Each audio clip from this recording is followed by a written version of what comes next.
This is my last video for 2024. It's a market update for Los Angeles, but there's a larger point I need to make in this video, and it's to show you just how strange the housing market is, specifically in December and January. It's a really strange time for the market, and it's a great time to enter the market as a buyer, and there's still time up from now, from when you watch this video until this Super Bowl. We are in weird housing market, and this week's data really shows off how weird that housing market is. So buckle up, get ready for some weird data in this week's Los Angeles Real Estate Roundup for December 23rd, 2024, brought to you by Blueprint. So Blueprint started up in September. Since then, we have closed 8 deals from San Diego to Merced, California, saving our clients $180,300 in agent fees. That's an average of $22,537 saved per client. If you're buying a house in California and you want to save money like that, learn more at www.buywithblueprint.com. Now let's get into the data. And we're starting by looking at the latest weekly print from Redfin for the Los Angeles metro market as per usual, but we are starting in a weird spot this week. We're starting at off market in 2 weeks. Now this is a metric showing how many homes went off market in 2 weeks as a percentage of the total number of pending homes in Los Angeles. And as you can see, this stat has taken a nosedive as of recent. Right now, 13.8% of listings that are pending in Los Angeles went off market in 2 weeks or less. Just 3 weeks ago, that number was 20.6%.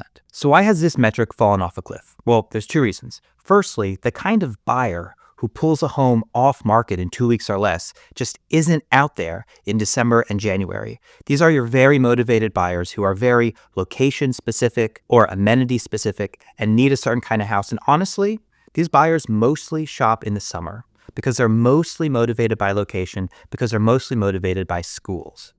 The overwhelming majority of home buyers are families. And come December, that kind of home buyer has a lot of other shit going on. But also, and this is the second reason, the kinds of homes that elicit bidding wars are also not present in the market in December and January. I'm not saying that that's true across the board. It's not like there are no good homes in December and January. They're just far fewer, because the kinds of homes that create bidding wars, that get bought up really quickly, are homes that are prepared for sale. It's the kind of homeowner who isn't in a rush, wants to sell their home, has months to do it, and can take the time to repaint the walls, freshen up the interior, stage the interior, so that the home gets really attractive, gets a lot of buyers interested in buying it, creates a bidding war, and is sold in 10 days. The homes that get listed in December are homes that homeowners need to sell in December. They're not selling quickly because they're not prepared for sale. They're not perfect looking and move-in ready, but their sellers are motivated. So what you have in December and January is a confluence of fewer traditional buyers and fewer traditional sellers.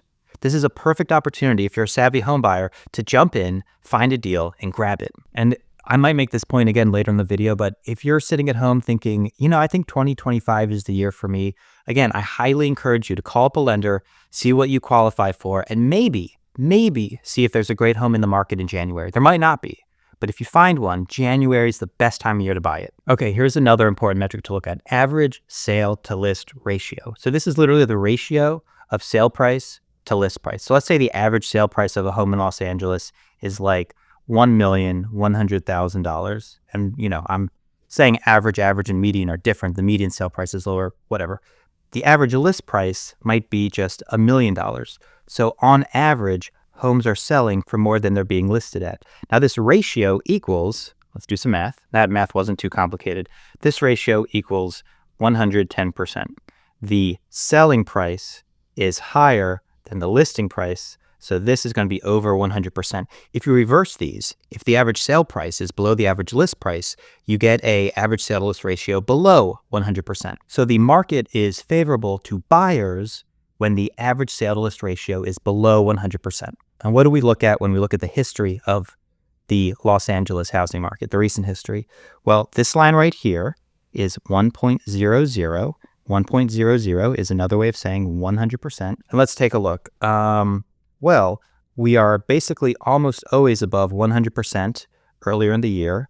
We were below it early in 2023, which we'll talk about in a second. Let me clean this up. And pretty much the only time we were below a 100% sale to list ratio was at the tail end of 2022. This is when rates had just doubled and prices really tanked. The beginning of 2023 as we recovered from the tail end of 2022. And guess what, guys? Right now we are at a 99.9% sale to list ratio. Last week we were at 99.9. The week before that we were at 100.0. The week before that we were at 99.9. The week before that we were at 100.0.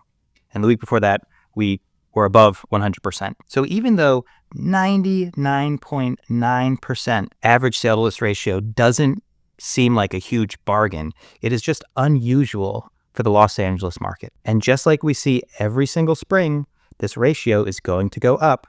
So between now and, like I said, the Super Bowl is your time to take advantage of this low sale to list ratio. Well, I front loaded this video with my big points. So now let's go through the usual metrics so that if you do decide, maybe I should jump into this housing market this coming month, you know what the market's looking like. Median sale price bounced up this week to $902,000. We dipped under the $900,000 mark for a couple weeks.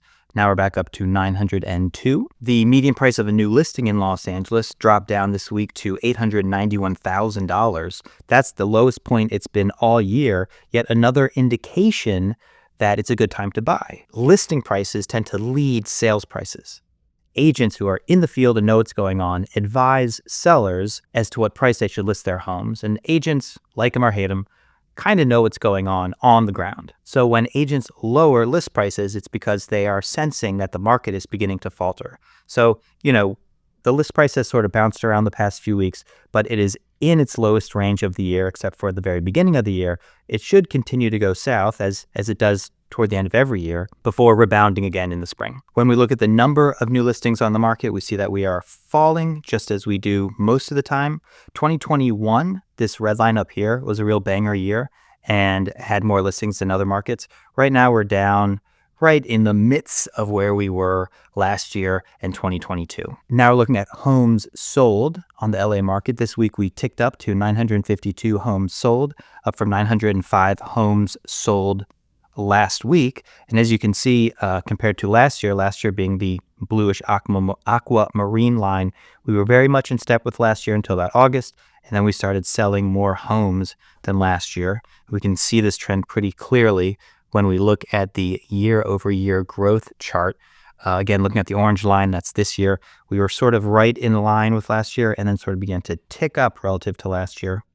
So sales are up over last year, but still the December-January dynamic is hard to overpower. As a result of new listings being about in line with last year, but homes sold being north of where we were last year, that's going to pull down the total number of listings on the market. As you can see, active inventory is taking a nosedive. Again, not unusual for this time of year. There is less supply on the market in December and January than there is during the busy summer months, June, July, August. But there are also fewer buyers. So you're not necessarily going to find a home of your dreams in January. The reason I encourage home buyers to get out there in January is because if you do find a home that works, a home that's good for you, you're going to get it at a discount compared to finding a similar home this coming spring and summer. And finally, we're going to look at weeks of supply, which is falling. This week, we are at 15.4 weeks of supply, down from last week's 16.8 weeks of supply. Supply tends to fall in the winter, so I'm not alarmed. And one other piece of advice, I made a video last week and posted it with very little fanfare, no clickbait really. I'm going to post it up there now. It's about how realtors spend your money. I think it's kind of funny. Check it out.